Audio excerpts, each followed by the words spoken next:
আজ হলো সানডে, তা সবার বাড়িতে কার কার বাড়িতে চিকেন হয় অবশ্যই জানিও। সানডে মানে বেশিরভাগ বাড়িতেই চিকেন।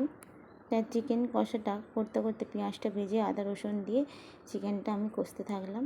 একটু চাপা দিয়ে করলে খুব ভালো গ্রেভিও হয় এবং মাংসটা সফটও হয়।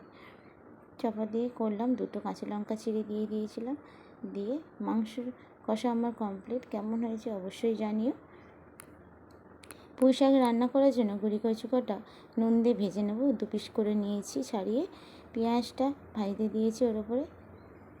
তার উপরে কাঁকড়া ভাজা ছিল, চিতি কাঁকড়া কালকে। চিতি কাঁকড়া, কাঁচা লঙ্কা বাটা, লঙ্কা গুঁড়ো, হলুদ গুঁড়ো, প্রতিদিনের মতন সব রকম মশলা ভালো করে ভেজে তেলের সাথে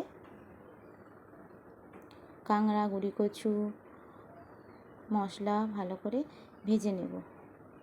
ভেজে নিয়ে পুঁই শাকটা একটু সিদ্ধ করে নিয়েছি। পুঁই শাকের ডাঁটাটা সিদ্ধ করে নিয়েছি। নিয়ে পুঁই শাক ডাঁটা কটা দিয়ে মশলার সাথে কষিয়ে নেব ভালো করে। মশলা ঢোকার জন্য ভালো করে ভাজাভাজি হয়ে গেলে প্রয়োজন মতন জল দেব। ভালো করে দেখো মিশে গেছে মশলাটা, নাড়াচাড়া করে। কারা এরকম চিতি কাঁকড়া দিয়ে, পুঁই শাক দিয়ে, কুমড়ো দিয়েও খাও। আজকে কুমড়ো দিইনি, আজকে কচু দিয়ে করছি। এবং শাক কটাও দিয়ে দিলাম। ঠিক শাক কটা দিয়ে প্রয়োজন মতন জল দিয়ে নাড়াচাড়া করে একটু চাপা দিয়ে দেব।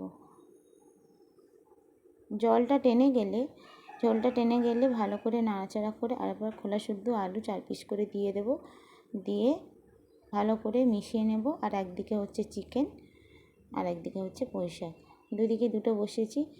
আর রবিবার মানেই তো অনেক কিছু খাওয়া দাওয়া, আর একসাথে হয় না। তাই একদিকে মাংসটা কষে আর তুলে দিয়েছি, রান্নাটা বসিয়ে দিয়েছি ডেচকিতে। মাংসটা ততক্ষণ হোক, ফুটতে থাকুক। আর এদিকে মাংসটা হতে হতে পুঁই শাকটাও আমার কমপ্লিট হয়ে গেছে।